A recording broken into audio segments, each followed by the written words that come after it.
Hello friends, एक बार फिर से स्वागत है आप सभी का आपके अपने channel education for you dear पर, जहां पर आपको डेली न्यू पोस्ट न्यू महत्वपूर्ण जानकारी मिलता रहता है। आपको कंपटीशन एग्ज़ाम की तैयारी और छत्तीसगढ़ और पूरे भारत में जहां भी भर्ती होती है उसकी जानकारी दी जाती है। तो बात करेंगे इस वीडियो में भारत मंत्रालय द्वारा, जी हाँ, भारत रेल मंत्रालय द्वारा पैरामेडिकल श्रेणी में भर्ती विज्ञापन जारी किया गया है, जिसमें 434 पोस्ट है जिस पर भर्ती होने वाला है। तो आप इसको मिस मत करना, क्योंकि लगातार भर्ती निकल रही है, तो आप इस पर अप्लाई कर सकते हैं। कितने रिक्ति पद है, कैसे अप्लाई करेंगे, कौन कौन से जो पोस्ट खाली है, चलिए जानते हैं। और क्या इसके लिए शैक्षणिक योग्यता रहेगी वो भी मैं आपको बताने वाला हूँ। तो चलिए जानते हैं महत्वपूर्ण विवरण क्या है। विज्ञापन संख्या क्रमांक तो 3/25 को जारी हुआ था।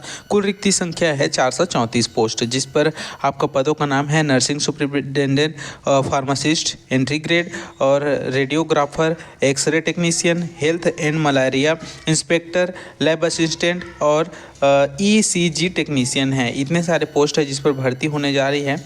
तो चलिए जानते हैं कौन से पोस्ट के लिए कितना पद रिक्त है और उनके लिए जो शैक्षणिक योग्यता है क्या रहने वाला है। तो योग्यता एवं आयु सीमा की बात करते हैं। सबसे पहले पद अनुसार योग्यता की बात की जाए तो नर्सिंग सुपरिटेंडेंट के लिए 272 पोस्ट खाली है, जी हाँ, जिस पर भर्ती होने वाला है। इसके लिए आपका योग्यता BSc नर्सिंग या GNM plus nursing counselling registration होना अनिवार्य है। दूसरा पोस्ट है जो 105 पोस्ट है फार्मासिस्ट, यानी कि एंट्री ग्रेड वाला फार्मासिस्ट 105 पोस्ट रिक्त है जिस पर भर्ती होगा। इसमें 10th प्लस 12th यानी कि 12वीं प्लस डिप्लोमा बी फार्मा या फार्मेसी काउंसलिंग रजिस्ट्रेशन होना अनिवार्य है। तीसरा है रेडियोग्राफर एक्सरे टेक्नीशियन के लिए 4 पोस्ट खाली है, जिसमें 12वीं प्लस डिप्लोमा रेडियोग्राफी में या एक्सरे टेक्नीशियन में रहना चाहिए। वही चौथा पोस्ट है health and malaria inspector GR second, 33 post इसके लिए है, जिसमें BSc केमिस्ट्री या जूलॉजी में और डिप्लोमा हेल्थ इंस्पेक्टर, ठीक है। लैब असिस्टेंट अगला पोस्ट है, 12 पोस्ट इसके लिए खाली है, जिसमें 12th plus diploma medical lab technology यानी कि DMLT में आपका होना चाहिए डिग्री। अगला है डायलिसिस टेक्नीशियन, 4 पोस्ट है इसके लिए, BSc plus diploma in dialysis technology होना चाहिए एजुकेशन, ठीक है। और ECG टेक्नीशियन के लिए 4 पोस्ट खाली है, जिसमें 12वीं प्लस 12वीं का मार्कशीट डिप्लोमा ECG टेक्नीशियन में आपका होना चाहिए। तो इस प्रकार से इसका पद योग्यता है, जैसे कि मैंने आपको पोस्ट और पद योग्यता बताया। फिर भी बता देता हूँ। नर्सिंग सुपरिटेंडेंट के लिए 272, फार्मासिस्ट के लिए 105 और रेडियोग्राफी एक्सरे के लिए 4 post, health and malaria inspector के लिए 33, लैब असिस्टेंट के लिए 12 और डायलिसिस टेक्नीशियन के लिए 4 पोस्ट, ECG टेक्नीशियन के लिए 4 पोस्ट है। इस प्रकार से टोटल 432 पोस्ट है जिस पर भर्ती होने जा रहा है रेलवे मंत्रालय द्वारा।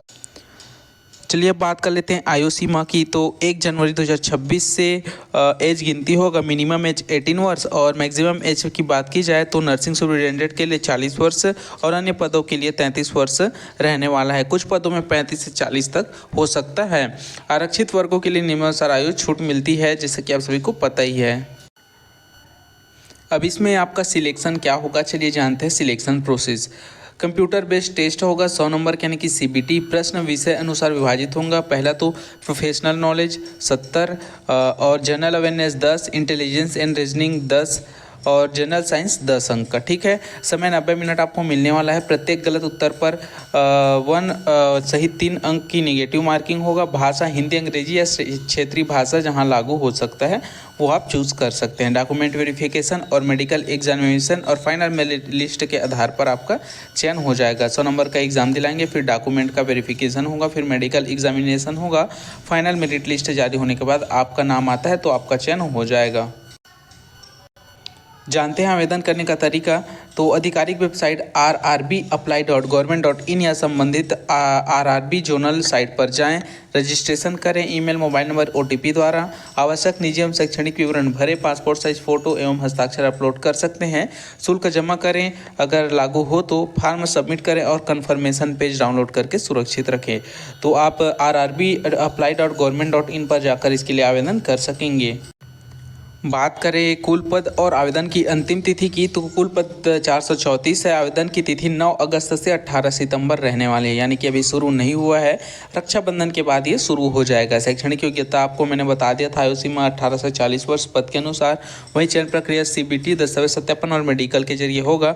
अब बात कर लेते हैं वेतन की। सबसे महत्वपूर्ण बात है वेतन, तो 21,700 से 44,900 तक भत्ते सहित अधिक मिलने वाला है। ठीक है, तो इस प्रकार से इसका विवरण है जो मैंने आपको बता दिया। तो साथियों, इसके लिए अप्लाई करना चाहते हैं तो rbapply.government.in पर जाकर आप अप्लाई कर सकते हैं और ऐसे ही अपडेट्स के लिए हमारे चैनल को सब्सक्राइब भी कर सकते हैं।